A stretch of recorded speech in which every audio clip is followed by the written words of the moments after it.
uno de los hombres que lo dio todo por nuestro país, uno de los más nombrados y uno de los menos conocidos en toda su dimensión.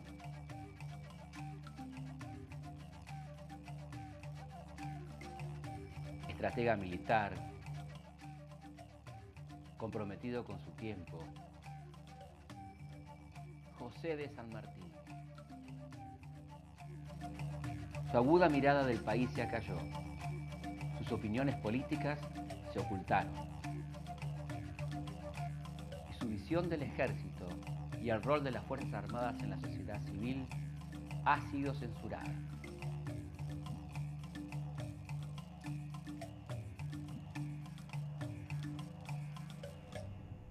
La voz del gran jefe, ya es hora de escucharla.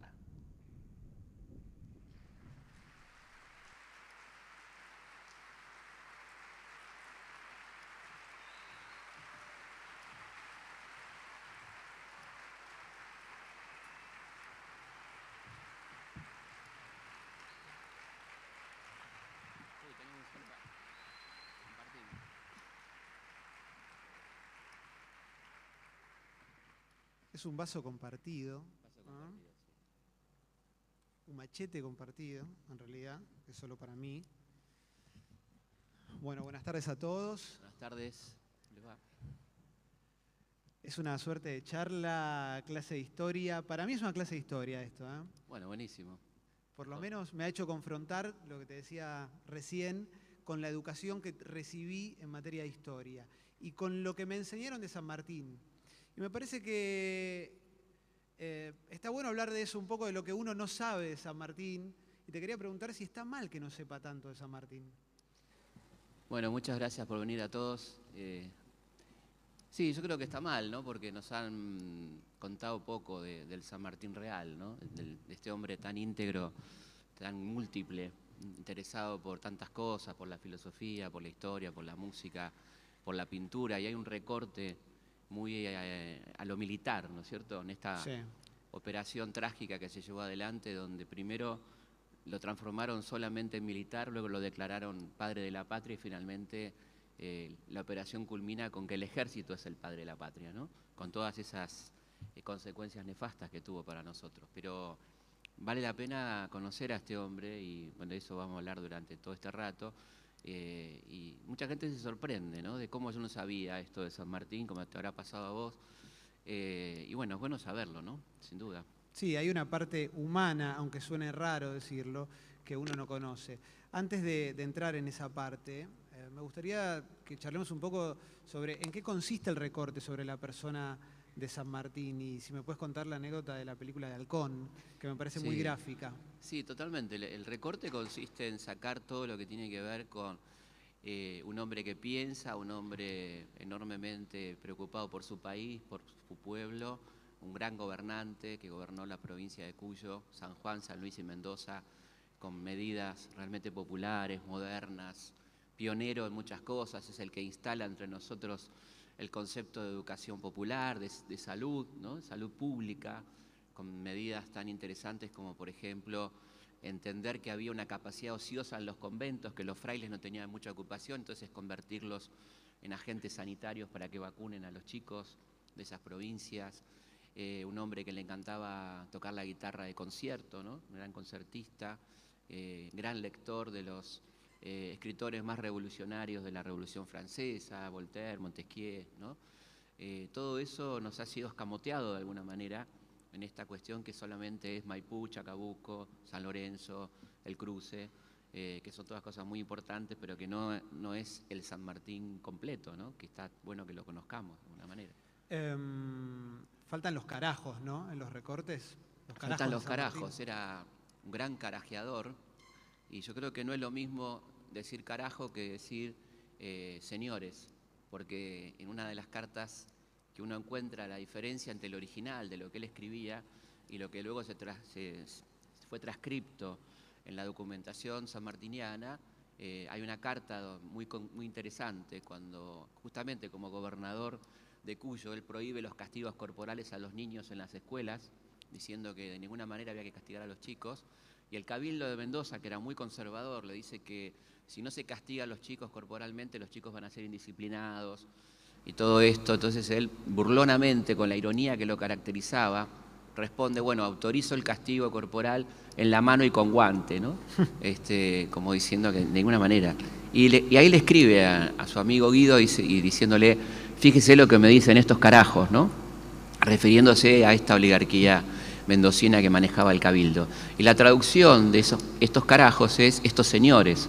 Y yo creo que es muy diferente carajo y señor, ¿no? Son dos cosas muy diferentes, pero la idea es que San Martín no usaba esos términos, que San Martín no tenía debilidades, que San Martín no vomitaba, como me contaba el querido Alfredo Alcón cuando hizo El Santo de la Espada, que encarnó al Libertador y tenía un veedor, eran las épocas del dictador Onganía, y tenía un veedor, un coronel, que era el que decía esto está bien, esto está mal, y eran épocas muy caras para el cine porque se filmaba todo en celuloide, y la verdad que cada corte era una fortuna.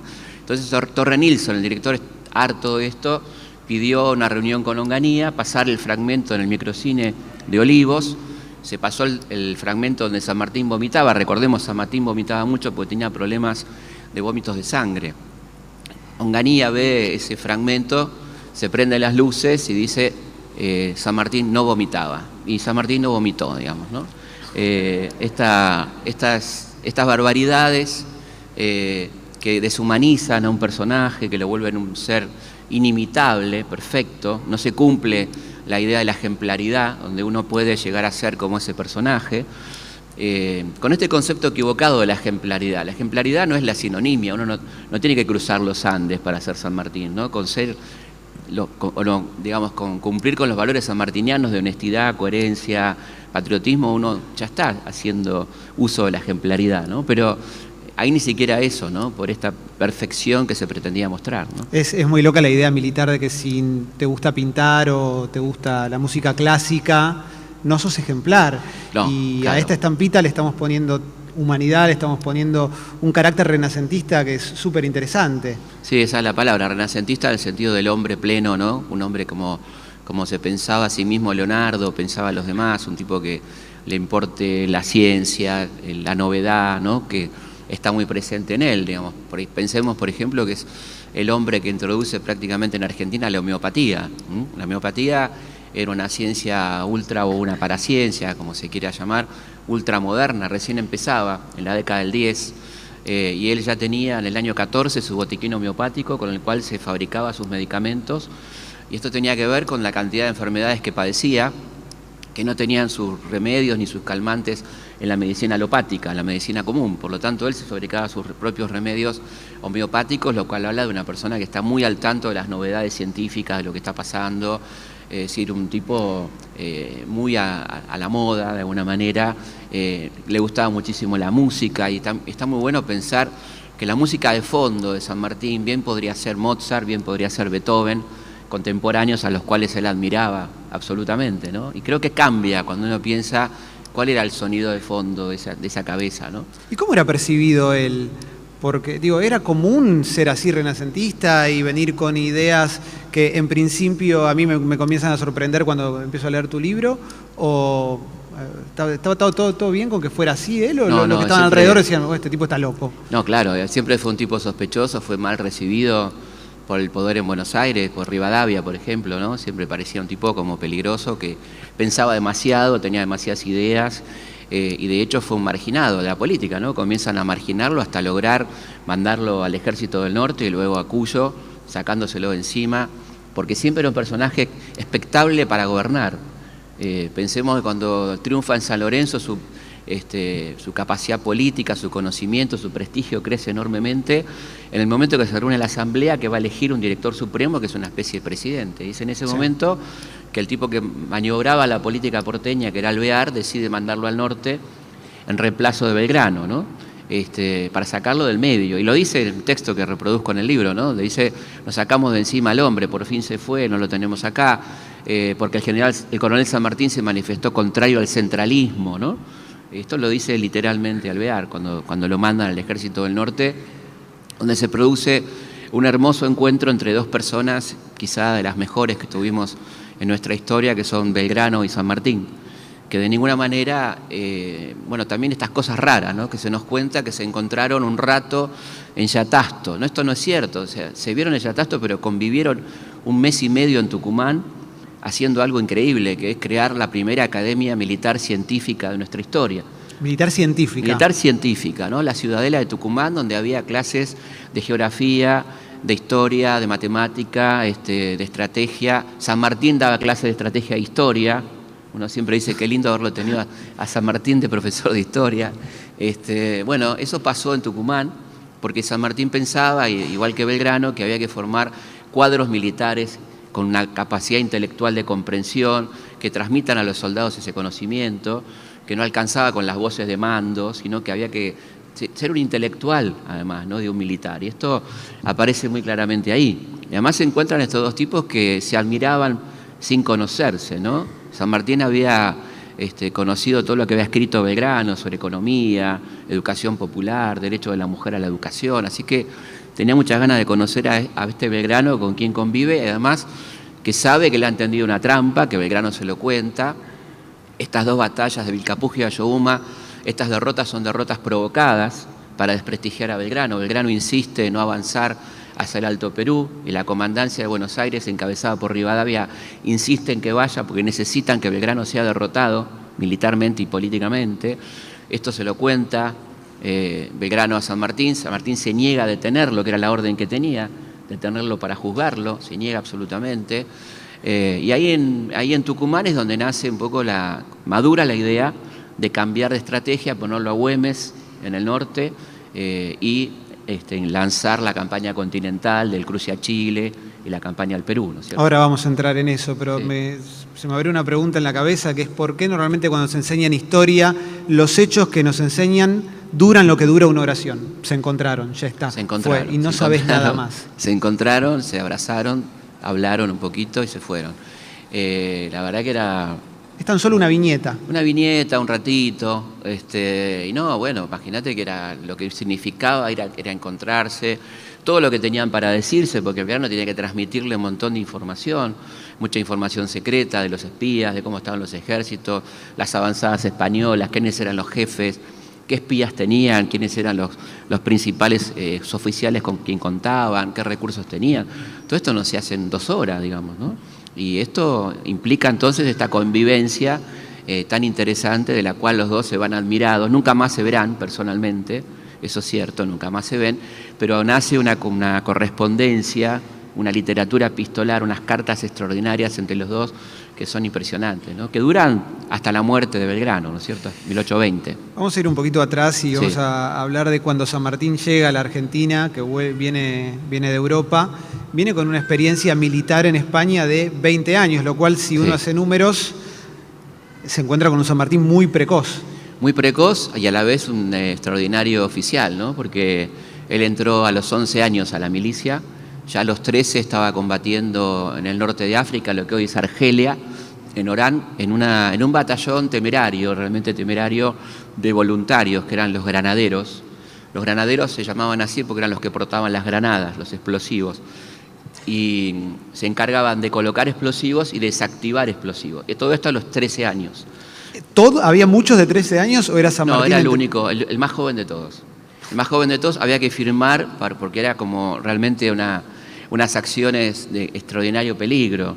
Y su primera acción es colocar explosivos en un fuerte moro, muy peligroso, una fortaleza que tenía que atravesar líneas enemigas, más o menos unos 3 kilómetros de líneas enemigas, llegar, colocar el explosivo, volver e integrarse nuevamente a las filas.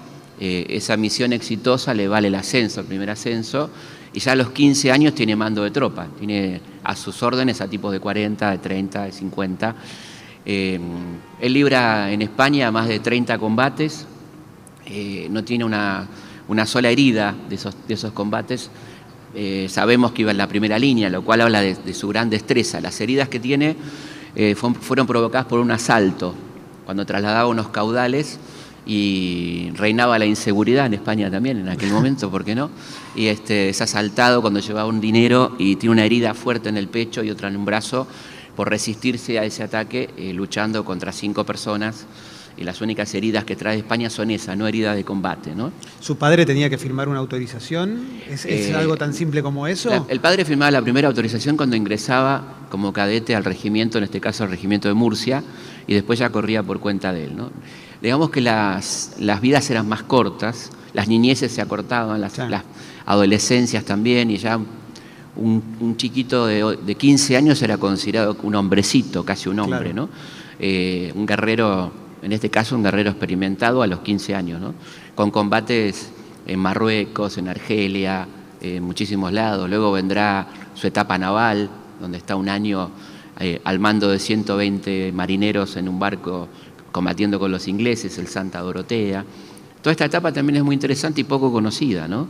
Sí. Donde además hay un elemento muy importante porque ese ejército español está dividido en dos, digamos, los absolutistas y los liberales. Y él está claramente en el bando liberal de ese ejército, ¿no? Por eso también esas ideas que va adquiriendo, el contacto con los americanos que están peleando en España, ¿no? O'Higgins, Carrera, el propio Pueyrredón que anda por ahí, ¿no? Alvear.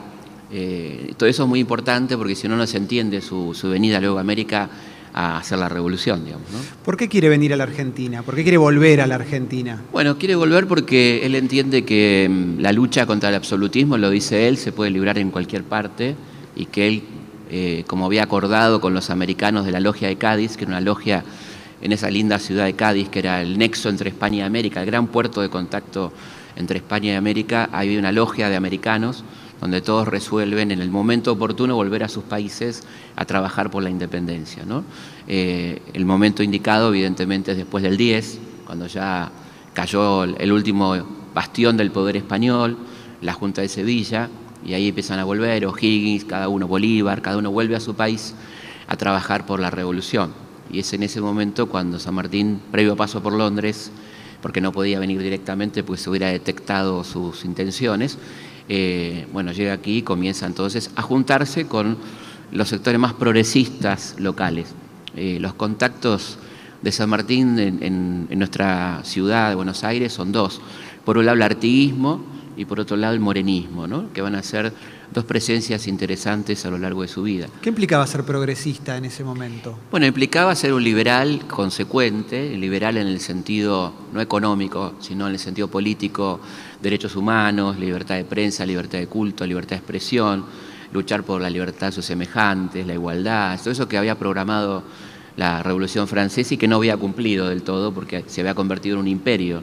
Por eso que muchos oficiales liberales franceses vienen a luchar a América decepcionados de Napoleón, como le pasaba a San Martín, como le pasaba a Bolívar. ¿Por qué no lo quieren a Napoleón? Lo admiran profundamente como militar, pero creen que ha traicionado la revolución para convertirla en un imperio. Así, por ejemplo, el ejército de San Martín va a tener muchos oficiales franceses revolucionarios, muchos irlandeses, muchos ingleses, que siguen peleando contra el absolutismo en América, ¿no? Muchas avenidas de Buenos Aires, Bruix, Melián, tienen que ver con oficiales ingleses, franceses, que han venido a pelear a las órdenes de San Martín. No mercenarios exactamente, sino gente que venía porque seguía luchando contra ese absolutismo, ¿no? Bueno, ahora en un ratito vamos a entrar también en el cruce de los Andes y en la gente que cruzó con él los Andes, porque también eso cuando lo decimos nos dura una oración, lo decimos en un segundo, sí. O por lo menos es lo que nos dijeron, cruzó los Andes y nada más. Estaba pensando en cuando fue gobernador de Cuyo y lo quieren destituir. Ayer cuando charlamos en la radio me explicaste una movida política que hizo él, que para mí ahí está una de las partes más interesantes de San Martín, que es la parte de la rosca política, la negociación política, la estrategia política. Absolutamente, se nos ha enseñado que San Martín no le interesaba la política, cosa que es falsa absolutamente. Cuando llega acá se contacta con la Sociedad Patriótica, que era el partido más a la izquierda, ¿no? de la revolución.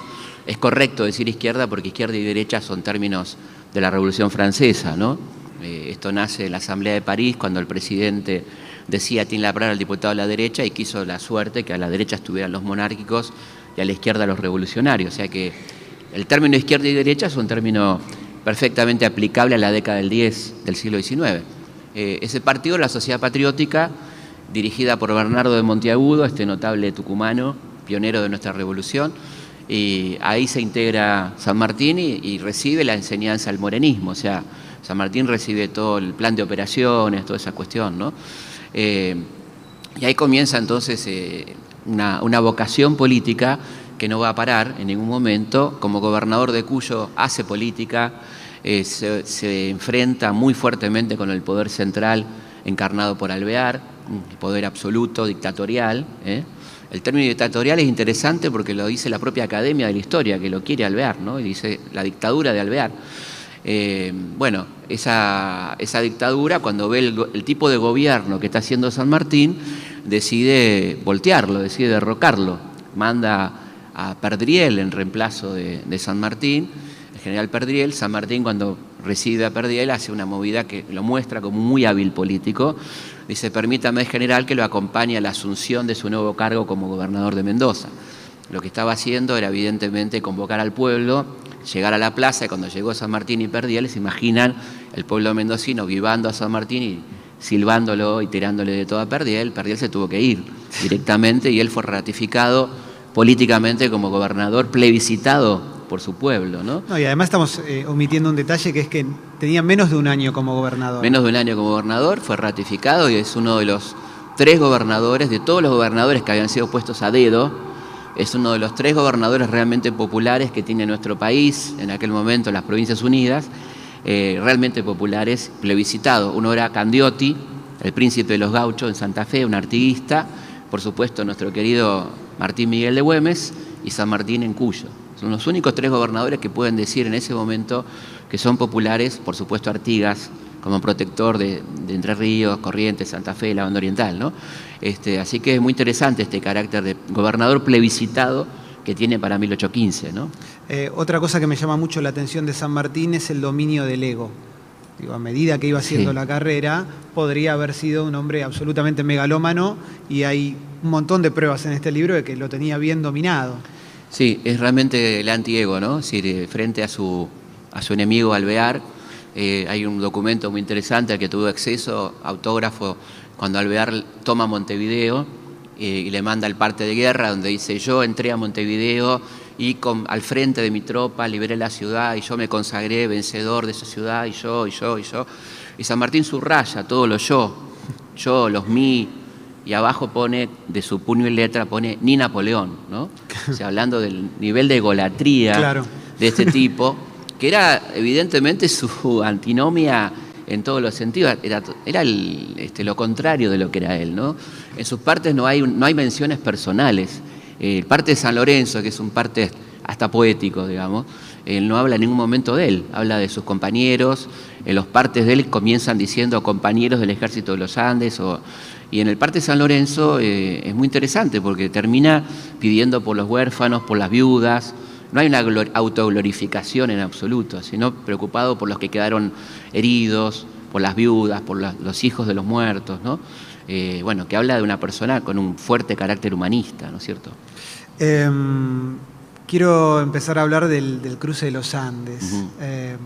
Dentro del libro hay un capítulo que dice: la imagen que nos quedó fuera de la lámina. Sí. ¿Cuál es esa imagen? Bueno, una cosa muy linda de San Martín es cómo forma el ejército popular que va a cruzar los Andes. Por un lado, hay una incorporación de 300 paisanos, como dice él, guaraníes. Él, cuando llega y forma el cuerpo de granaderos, convoca a 300 paisanos que son guaraníes, convocados por él, que se incorporan y le mandan una carta realmente hermosa a través de un traductor. Esos 300 guaraníes van a participar de toda la campaña libertadora. Algunos de ellos, como Chepollá, van a terminar en Ayacucho, la última batalla por la independencia de América. Y luego, bueno, la incorporación de 800 afroargentinos o afroamericanos, como los quieran llamar, comúnmente llamados negros, esclavos, que van a ser libertos, en el batallón número 8, que es el batallón de infantería, que tuvo una actuación destacadísima en toda la campaña, realmente heroica. Y yo digo en el libro, la lámina del Villique en que nos perdimos, esa cordillera blanca con todo ese batallón de negros cruzando, qué lindo hubiera sido, pero no la tuvimos en las aulas. Solo él, no había, sí, solo él y un par no como había él. no había negros, no había indios. A Cabral lo blanquearon, porque Cabral era por lo menos mulato, hijo de negra, dice parte. Hay un problema con los colores, digamos, ¿no? No solo lo blanquearon, sino que si no fuera por San Martín tampoco no existía. No existe, porque el que rescata a Cabral es San Martín, efectivamente, en el parte del combate de San Lorenzo, ¿no? Le habla del soldado ascendido a post-mortem a sargento, Cabral, natural de Corrientes, de la provincia donde era él también, ¿no? Así que ese era el ejército, ¿no? El ejército, él habla del pobrerío, el pobrerío que me sigue, efectivamente, eran 5.000, casi 5.000 soldados que cruzan los Andes, básicamente gente pobre, gente humilde, indios, gauchos, negros, ¿no? ¿Cuánto tiempo tardaron? Tardaron 20 días, pero la planificación llevó casi 3 años, una planificación obsesiva, sistemática, donde él hace un cruce previo, donde hay un diario del cruce que cuando uno lo compara con lo que realmente sucedió es casi exacto, la parada a tal hora, a tal día, la provisión de alimentos, la provisión de fuego, de agua, bueno, todo previsto. Y además las tareas de inteligencia y contrainteligencia, ¿no? Lo que él llama la guerra de Zapa, que es una materia de estudio en academias militares de todo el mundo, que es una cuestión pionera de lo que fue la guerra de inteligencia, ¿no? La guerra psicológica. Esto es infiltrar al enemigo, pasar información falsa, enloquecerlo y lograr, por ejemplo, que los 10 pasos posibles de los Andes solamente no fueran controlados 4, que por donde pasa 6, por donde pasa el grueso del ejército, ¿no? Eso es una acción genial con pocos antecedentes a nivel mundial. Y el cruce en sí no tiene ningún punto de comparación con otra hazaña de estas características. Es decir, cruzar montañas no se le puede comparar ni con el cruce de los Alpes, ni nada parecido, porque cuando Napoleón cruza los Alpes estamos hablando de una región altamente poblada, mucho más baja, con mucha logística, muchos pueblos en los cuales uno podía abastecerse. Acá estamos hablando del doble de altura, zona totalmente desértica, despoblada, con amplitudes térmicas tremendas, 30 sobre 0, 10 bajo 0, ¿no? De día y de noche, el mal de altura, el soroche, bueno, todo esto que hubo que vencer, ¿no? Sobre todo siendo él un hombre de salud frágil también. Un hombre con tremendos problemas de salud y la compañía de alguna gente extraordinaria como que siempre hay que nombrar, como Fray Luis Beltrán, ¿no? Este cura metido a ingeniero militar, a sastre, a toda la logística de ese ejército que prepara el querido Fray Luis Beltrán, ¿no? Álvarez Condarco, este ingeniero que hace todos los planos de memoria porque no quería tener papeles para que no puedan ser capturados por el enemigo, la infinidad de chasquis, niños, adolescentes que iban y venían trayendo información permanentemente, ¿no? La cantidad de mujeres que colaboraron para que esto sea posible, bueno, todo un pueblo, ¿no?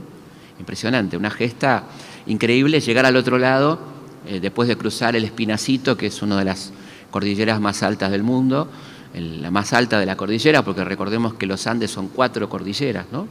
Hay que subir, hay que bajar y volver a subir 4 veces y llegar al otro lado y dar la batalla de Chacabuco, una de las batallas más impresionantes de la historia latinoamericana de ese momento, ¿no? ¿Y cuánto tarda esa batalla? ¿Cuánto esa dura batalla? Esa batalla dura prácticamente 12 horas, una batalla difícil, muy complicada, muy bien armada por San Martín, donde el resultado final da cuenta de la capacidad estratégica, ¿no? Hay 500 españoles muertos y 12 patriotas, ¿no? O sea, fue contundente, muy dura, donde la infantería negra, como dice él, tuvo un rol protagónico, ¿no? Sin duda. Vamos a hablar un poco también de Perú, porque cuando llegan a Perú o cuando están armando el viaje a Perú, les explica a sus hombres la diferencia entre un conquistador y un libertador. Sí, hermoso texto, donde él dice que no hay que confundir conquista con liberación y pone penas severísimas para aquel que le falta respeto al habitante del país o se quiera valer de su condición de militar armado, el respeto de la palabra, el respeto de la propiedad de cada uno, bueno, y dice que les quede claro que vienen como libertadores y no como conquistadores a liberar la tierra hermana del Perú, ¿no? Y es una campaña magistral que tiene 2 partes, la parte de la sierra, la parte terrestre, la más difícil, llevada adelante por la combinación de Güemes, Juan Azurduy, Padilla, toda esa gente que estaba por ahí, que ya se venía antes, y que algunos ya habían fallecido, como Padilla, por ejemplo, y Arenales, el gran cerebro, ¿no? Que suena a calle paralela a Santa Fe, pero sí, es ni más ni menos que un general de origen español que se pone al servicio de la revolución y es uno de los jefes de inteligencia más notables que tuvo San Martín y que hace esa campaña de la sierra que es una novela directamente. Y por otro lado, la campaña naval, ¿no? El desembarco cerca de Lima y finalmente la toma de Lima, ¿no? Donde empieza un gobierno realmente revolucionario, ¿no? Sí, absolutamente progresista. En el libro están las medidas que toma. Hay un montón de medidas, Sí. que ahora te voy a pedir que las Sí. detalles, pero también habla de dignificar al artista y a los Sí. actores. Bueno, él es un hombre muy amante del teatro, ¿no? Un hombre que leía mucho teatro, leía Shakespeare, fanático del teatro francés e inglés. En su biblioteca tan amplia están prácticamente todas las obras de Shakespeare en inglés, original. Y cuando llega a Lima hace una ley de protección del teatro, dignificación del actor, prohíbe que los funcionarios entren gratis a los teatros, o sea, que él mismo se impone pagar su entrada, no admite el palco oficial, sino que hay que ir a donde haya lugar, y financia y subsidia el teatro, ¿no? También protege los monumentos arqueológicos incaicos. Él tenía una profunda admiración por los incas. Él promueve la publicación de lo que la Inquisición consideraba uno de los libros más subversivos, 2 libros que la Inquisición odiaba profundamente, ¿no? Uno era Los comentarios reales de los incas, de Garcilaso de la Vega, porque él decía que no alcanzaba con conocer a los ilustrados europeos, a los filósofos, sino también conocer a nuestros filósofos, cómo pensaba el americano, ¿no? El originario.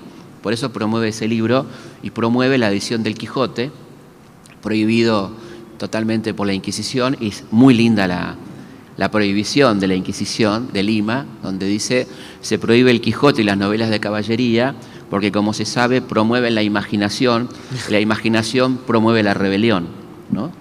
En el decreto de San Martín de publicación del Quijote, de reivindicación del Quijote, justamente reproduce ese párrafo como diciendo: justamente por esto lo vamos a publicar. Es interesante pensar en un militar con esa amplitud, ¿no? Totalmente. Esto que estás diciendo me hace acordar a ese famoso archivo de un ministro en la dictadura diciendo: puede haber exceso de pensamiento. Exceso de pensamiento, ¿no? Bueno, San Martín fomentaba el exceso de pensamiento.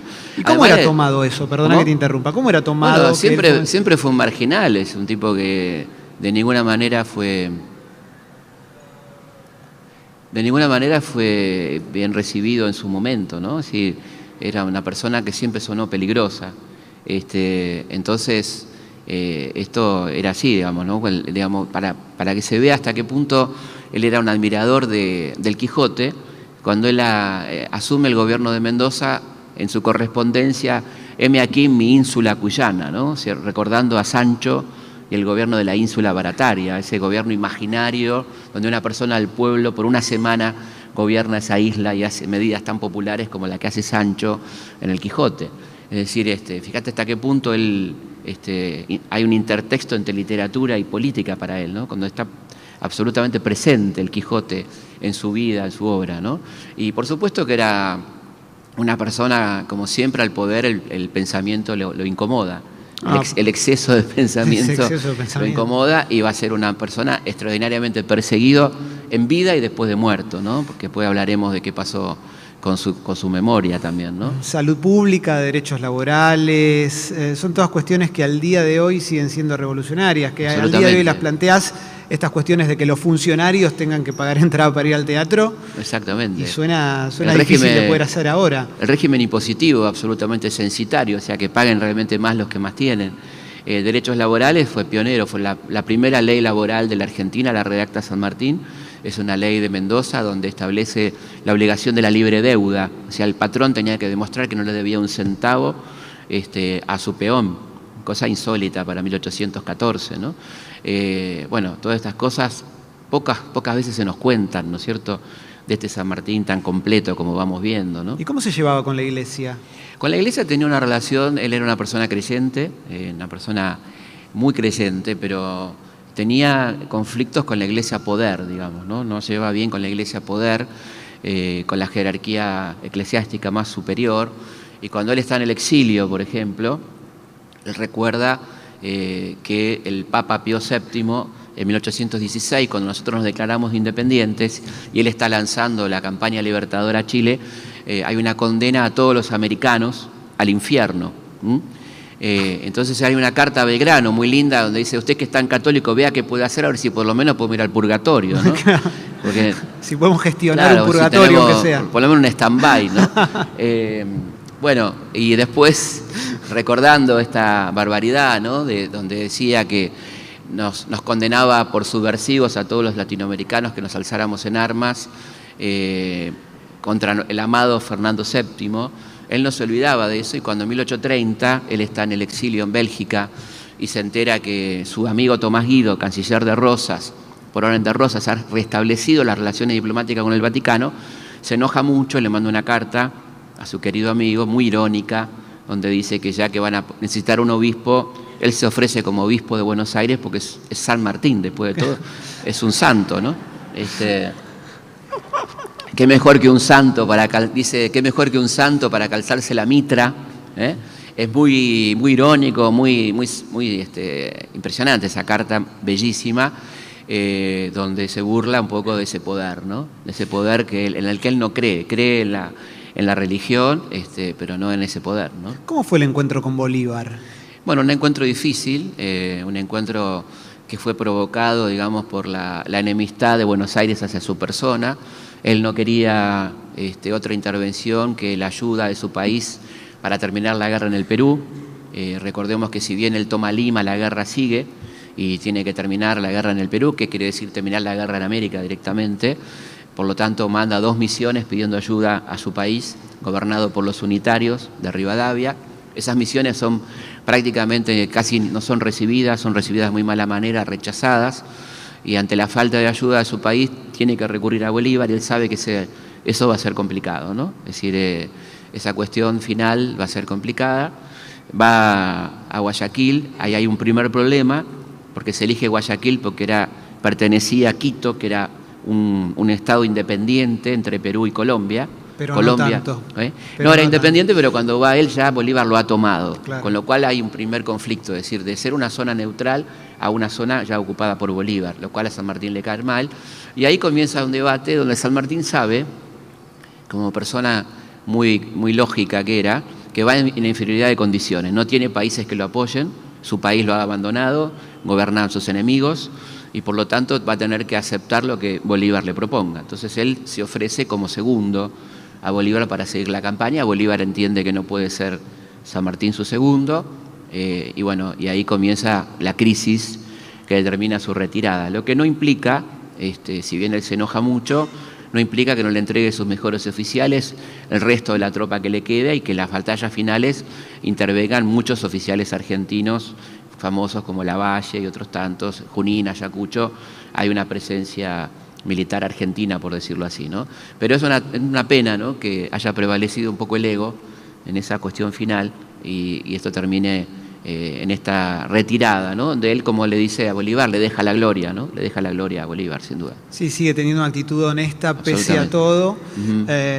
Aparte me puedo imaginar también lo que lo heriría a él la situación acá en Argentina, ¿no? Digo, sí, cómo lo trataban a él constantemente. Ahora vamos a ingresar en minutos en la parte de cómo lo van borrando de algunas partes de la historia, cómo van armando su biografía con datos completamente falsos. Sí, esencialmente una campaña de prensa feroz de los periódicos rivadavianos. El Centinela y el Argos hace una verdadera campaña de prensa contra San Martín. Han logrado su objetivo, que es que San Martín no logre la victoria en el Perú final, porque eso lo hubiera inmediatamente catapultado para ser el presidente del futuro Congreso a reunirse del 24. Ese era el gran peligro para los rivadavianos, por eso le bombardean su gobierno en el Perú. No quieren que se llene de prestigio en el Perú para volver acá con toda la gloria y ser el presidente puesto. Así todo, cuando San Martín regresa en el 23, estando en Mendoza, aparece como la figura lógica para ser electo presidente con el apoyo de todo el interior del país. Y es ahí donde ya la campaña se vuelve insoportable, incluso con amenazas contra su vida, espías que le revisan la correspondencia, amenazas directas, y ahí es donde él decide finalmente irse al exilio, ¿no es cierto? Vos en algún momento, cuando investigabas para el libro, te encontraste con un documento que era una supuesta autobiografía de San Martín, arrogándose cosas que no habían sucedido o pecados que no había cometido. Sí, es interesante porque esta autobiografía absolutamente apócrifa, ¿no?, escrita por Carlos María de Alvear, su principal enemigo, fue publicada en 1824, nunca había sido reproducida en ningún libro sobre San Martín, aparecía citada. A mí me parecía increíble que esto fuera así. Encontré el documento y está publicado en el libro. Es una cosa increíble. Alvear escribe como si fuera San Martín. como en primera persona, diciendo yo asesiné, yo maté, yo robé, ¿no? Autoincriminándose de montones de cosas que nunca había cometido. El objetivo de este librito de Alvear era desprestigiar a San Martín en su llegada a Europa, cosa que cuando llegara a Londres fuera recibido como un ladrón, como un corrupto, como un asesino. Y San Martín se iba al exilio, pero además él se había autoimpuesto una misión muy noble, que era, aunque en su país gobernaran sus enemigos, era conseguir el reconocimiento de nuestra independencia, ¿no? Cosa que a eso va. Entonces ahí comienza una campaña feroz de los rivadavianos. Por ejemplo, va Alvear como enviado de Rivadavia a hacerle la guerra, además de publicar este libro, ¿no? Hacerle la guerra a San Martín. Es increíble, ¿no? Todo esto. Además, Alvear, recordemos, uno de los más grandes traidores a la patria, ¿no? Dicho esto con pruebas, es el hombre que en 1815 quiso entregar este país a Gran Bretaña con un documento donde ofrece estas provincias a su majestad británica.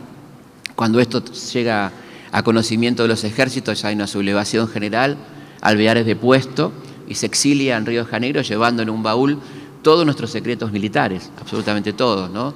Cantidad de espías, armas, depósito de pólvora, y se lo entrega en mano al embajador español, que no hace otra cosa que mandárselo al gobernador de Chile, contra quien San Martín está preparando el cruce de los Andes. O sea, es una traición tremenda. Es un villano de película lo que sí, estás sí, un malo ¿no? de película, realmente. El que tiene acá la avenida más elegante de Buenos Aires. Pero ya no tiene Louis Vuitton, no tiene más esos locales. No tiene Armani. Ya se ha ido todo, pero ahí está, ¿no? Se le fueron algunos amigos. Pero bueno, y tiene el monumento más caro. Y lo más loco de todo esto es que en la provincia de Mendoza, la provincia más sanmartiniana de nuestro país, seguramente, ¿no? Junto con Corrientes, probablemente. El departamento, la provincia se divide en departamentos. El departamento de San Martín está rodeado por Alvear y por Rivadavia. O sea, es tremendo, ¿no? Pobre hombre, ¿no? Bueno.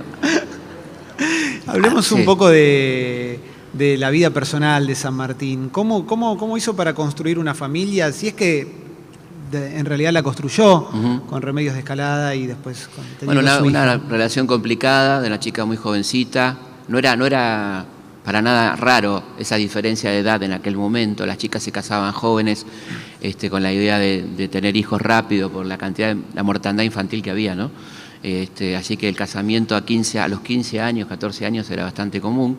La diferencia entre ellos era de casi 20 años. Una diferencia que para la época era más o menos normal, pero bueno, lo que ocurre es que es una pareja que se ve muy poco, muy distanciada, pero sí hay una paternidad interesante de parte de San Martín, que en el momento de su exilio, él podría haber dejado a su hija en manos de su abuela, pero la lleva consigo, ¿no? La lleva consigo y va a tener una relación muy estrecha con esa hija, ¿no? Con ella y con sus nietas, digamos, un vínculo muy fuerte de un padre que quiere estar con su hija, ¿no? Que no se la quiere dejar a la abuela, que es lo más normal en aquel momento, donde la paternidad tenía una cuestión bastante laxa, ¿no? Claro. La que se quedaba con los hijos era la madre, no el padre. Y sin embargo, él se va y tiene un muy lindo vínculo con su hija Mercedes, que terminará siendo la que le lea los libros cuando ya él queda ciego, ¿no es cierto?, en el exilio, la que le lea los diarios y haga un poco de secretaria también, ¿no? La abuela de Mercedes también la consentía un poco, ¿no? Claro. Él en algún momento dice algo así. Sí, doña Tomasa, él como que también la rescata, dice, de esta abuela que la malcría, ¿no? Que él considera que la tiene que criar de una manera diferente. Por eso las máximas, que son muy interesantes, ¿no? Máximas muy humanitarias a su hija, ¿no? Que escribe, estando en Bélgica. Y bueno, ahí comienza este exilio, que es un exilio largo, interesante, muy activo, para nada de una persona que está en el retiro. Hay una imagen falsa de este San Martín en el barco, anciano con su hija, esto no es verdad. Ya lo pintan anciano, ni bien se vaya, es un viejo, ya no sirve más. Hay una transposición ridícula, porque es la cara de él de la foto cuando ya está por morir, del año 48, con el cuerpo que él tenía a los 40 años, pues está yendo a los 40 y pico de años, o sea que esa es una falsificación. La idea es que ese tipo ya está, ¿no?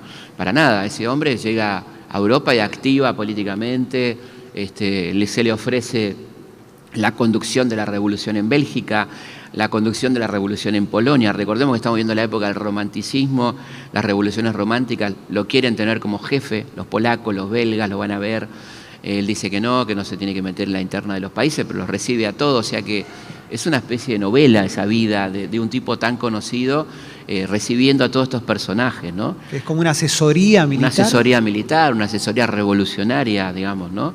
Y luego vendrá esa etapa tan interesante de París a partir del 30, donde conoce a su amigo Alejandro Aguado, que era ni más ni menos que el empresario de la Ópera de París, que tenía una pinacoteca la más importante de Europa, probablemente, 400 obras de Leonardo, Rafael, bueno, lo que se te ocurra, que hoy integran la pinacoteca del Louvre, y que San Martín se extasiaba mirando esos cuadros.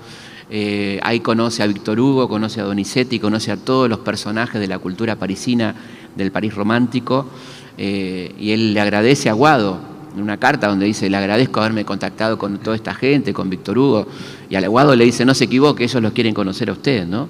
Digamos, una persona altamente conocida e interesante en Europa como era San Martín, ¿no? Aguado además lo ayudaba económicamente. Ayudaba económicamente en un principio hasta que él ya se normaliza su situación, porque recordemos que Rivadavia le niega la jubilación, no le paga por decreto, hasta que llega Rosas y se normaliza, cobra todo lo que se le debía. Él en ese momento vivía de un alquiler. De un alquiler muy miserablemente, muy pobremente, la pasa muy mal en Bélgica, y a partir del 30 recibe conjuntamente el dinero que se le debe de Argentina y de Perú, tiene una buena situación económica y puede comprar un departamento en París y la famosa casa de Brie, ahí en Granbourg, que es una casa de campo, donde él va a vivir bien, va a tener una vejez tranquila económicamente hablando, ¿no? ¿Y con respecto a su salud? La salud, bueno, está mejor porque evidentemente lo que había era mucho estrés en toda su vida, ¿no? Sigue los achaques, sigue sus problemas de reuma que se van agravando, pero es una persona que viaja mucho, que recorre Europa, tiene viajes por Italia, a la ruina de Pompeya, a Florencia, lugares que él quería conocer. Hay muy lindos relatos de viaje de él, de estas impresiones de esa Europa en aquel momento, y a la vez recibe, a la vez de tener un excelente trato con Rosas, un muy buen vínculo epistolar, nunca se conocieron, por supuesto, pero sí mucha correspondencia, recibe a los más fanáticos antirrosistas, ¿no? Lo cual habla de su amplitud, a quien nos deja de discutir y plantearle sus opiniones. Recibe a Sarmiento, recibe a Alberdi, a Florencio Varela, que van a contarle los horrores de Rosas y a su vez él les argumenta en contra de eso, discuten amablemente, ¿no? Sarmiento lo va a pelear y él muy inteligentemente lo va llevando para donde considera que tiene que ir esa conversación. O sea que es muy interesante, seguía siendo un referente obligado, ¿no? En el exilio todos querían ir a verlo, todos querían hablar con él, sin duda.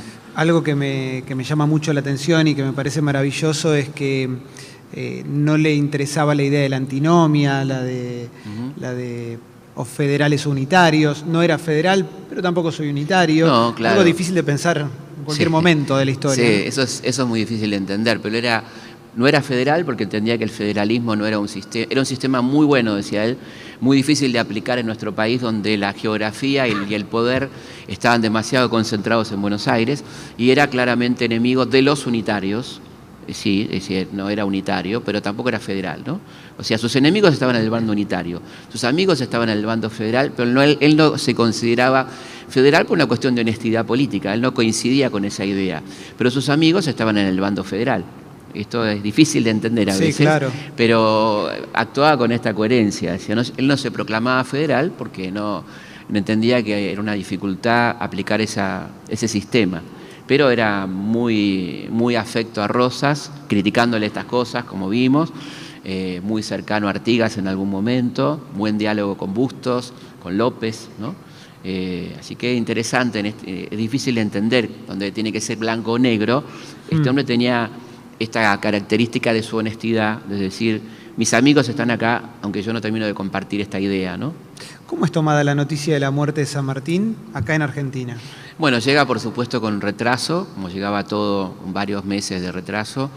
Inmediatamente Rosas ordena la repatriación de los restos, se comunica con la familia, inmediatamente ya se sabía que esto iba a ser así, por lo tanto una vez que él muere se cumplen los reglamentos sanitarios que imponía Francia, que son el embalsamamiento y el cajón en varios féretros para conservarlo en el traslado transatlántico, y es depositado provisoriamente en nicho de la Catedral de Notre Dame de Boulogne-sur-Mer, una hermosa catedral medieval, esperando el traslado. Entre los papeleo cae Rosas, asumen el poder los enemigos de Rosas y de San Martín, que no hacen absolutamente nada por traerlo, al contrario, se van demorando los trámites. San Martín luego es trasladado a una bóveda donde está enterrada su nieta, que muere precozmente por mala praxis, y es enterrado en esa bóveda en un cementerio cercano a París de Brunois, en la bóveda de la familia Balcarce, y ahí permanecen sus restos hasta 1880, cuando finalmente, después de mucha lucha, se logra traerlo, ¿no? Pero fíjate que pasan 30 años, ¿no?, de ingratitudes, de mucho escrito en contra de San Martín, a quien no le perdonaban no haber venido a defender a Buenos Aires contra los federales, ¿no? No participar en la guerra civil, su actitud claramente antirrivadaviana, ¿no? Todo eso no se lo perdonaban, porque lo que estaban escribiendo la historia eran los liberales unitarios. Y hay cierto descuido en esta repatriación de los restos de San Martín. Primero hubo una fuerte pelea con el obispo de Buenos Aires, Monseñor Aneiros, porque todos decían que, siendo el héroe máximo de la nación, sus restos debían descansar en la nave central de la principal catedral del país, esto es, la Catedral de Buenos Aires. El obispo se opone porque dice que San Martín era masón y que un masón no puede descansar en la nave central, que en todo caso, si quieren, hagan una capillita aparte, y ahí nace la idea del mausoleo, que si ustedes observan es como una pancita que tiene la catedral lateral. Bueno, finalmente lo traen, se equivocan en las medidas del sarcófago y lo entierran parado. San Martín está parado en la base del monumento, ¿no? Del monumento. ¿Parado? Está parado, sí, está parado. Encontraron un argumento bastante ridículo que decían que era para que nos mire a los ojos cuando entramos. La verdad que un poquito complicado. Es extraño. Hubiera sido mejor admitir que se equivocaron, ¿no? Pero acá siempre es difícil admitir esas cosas. Y así está, efectivamente, ¿no? ¿Y cuándo comienza la utilización de San Martín, de la figura de San Martín, por parte de los militares? Yo creo que inmediatamente empieza esta operación larga de empezar a esconder abajo de la alfombra la pelea con Rivadavia, la pelea con Alvear, estos enemigos mortales. Cuando decimos mortales, es gente que lo quiso matar. Esto tenemos los documentos, ¿no? Alvear lo quiere matar y está documentado en el libro cuando San Martín denuncia que una partida mandada por Alvear lo quiere matar, ¿no? Rivadavia lo mismo. Entonces, la historia liberal, que es la que mayormente se enseñó en las escuelas, tenía la complicación de tener que, de alguna manera, contar esto. Entonces, mejor recortar la parte política y contarnos las hazañas militares e instalarlo entonces como el padre de la patria. Esto arranca con Mitre y se continúa, digamos, y se acentúa en el año 10, el año del centenario, ¿no? Y por supuesto llega al paroxismo en el año 30 con el golpe de Uriburu, donde ya lo tenemos instalado como el general San Martín, padre de la patria, el ejército, reserva moral de la nación, ¿no? A todo esto es importante decir que San Martín es absolutamente inocente de todo, no tiene nada que ver.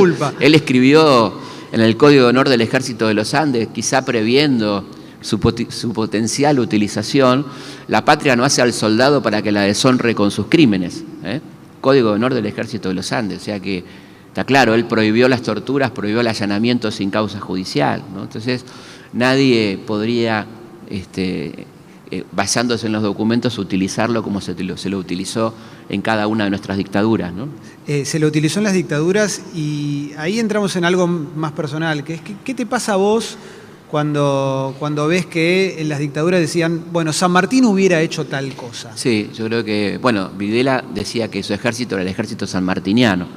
Para colmo, tuvimos la desgracia que el bicentenario del nacimiento de San Martín se cumplió durante la dictadura de Videla, año 78, ¿no? Y él hablaba en nombre del ejército de San Martín y que ese ejército estaba llevando adelante lo que San Martín hubiera hecho. Yo creo que es totalmente improcedente, porque hay un solo dato, con un solo dato derribamos, hay muchos, ¿no? Pero uno muy fácil, y mientras que San Martín fundaba bibliotecas, Videla las quemaba, o sea que ahí tenemos ya un punto de inflexión muy diferente, ¿no? San Martín decía una frase hermosa cuando inaugura la Biblioteca de Lima. Él decía: las bibliotecas son más poderosas que los ejércitos para vencer la tiranía. Y decía además, los días de inauguración de bibliotecas son tan felices para los amantes de la libertad como tristes para los tiranos. O sea que no hay por dónde asociar a Videla con San Martín, ¿no? ¿En algún momento subió un burro San Martín? ¿Cómo? ¿En algún momento se subió un burro San Martín? Sí. Quizás por ahí. Claro, sí, bueno, la verdad que es imposible. Pero bueno, y de todas maneras creo que no hay derecho a que alguien hable en nombre de San Martín y diga, hoy San Martín diría, hoy San Martín haría, porque uno no es medium, no hay medium de San Martín, no se puede andar hablando en nombre de él. Que uno conozca su vida no le da derecho a nadie a hablar en nombre de él y ratificar o rectificar ciertas cosas del presente. Eso es mala praxis histórica, eso no debe hacerse bajo ningún punto de vista, ¿no? ¿Qué descubriste, para ir cerrando ya esta entrevista, esta charla, qué descubriste cuando empezaste a escribir el libro? ¿Con qué te fuiste encontrando? Me encontré con una persona extraordinaria, ¿no? Con un tipo, para nada perfecto, por suerte, un ser humano, pero alguien con unos valores increíbles, de una modernidad increíble, muy oculto, muy atacado, una persona que recibió la ingratitud prácticamente durante toda su vida y una gran urgencia de mi parte de comunicarlo, ¿no? a mis compatriotas, que conozcan quién era este hombre, ¿no? Que hemos reverenciado, hemos hecho homenaje, pero quizás sin saber a quién estábamos homenajeando, ¿no? Y creo que, bueno, la idea es esta, ¿no? Que se conozca, por eso el título, ¿no? La voz del gran jefe tiene que ver con conocer su pensamiento, hay mucho documento de él, un hombre que escribía muchísimo, pensaba mucho, ¿no? Por eso esa es la idea, de que conozcamos la vida y el pensamiento, por eso también la bajada, ¿no? Vida y pensamiento de José de San Martín. Y una cosita más también, pensando en el presente un poco, ¿por qué es tan difícil pensar en dirigentes políticos, sin dar nombres, por supuesto, que tengan una formación como la de San Martín? Bueno, creo que sí hay un déficit, ¿no? de formación, uno extraña un poco esta cantidad acumulada de conocimientos, esta posibilidad de escribir una carta con citas y nombrar a filósofos, y que uno ve y piensa en algunos políticos que no podrían citar a nadie, ¿no? Pero sí. ¿Están todos pensando en esos políticos? Sí, sí.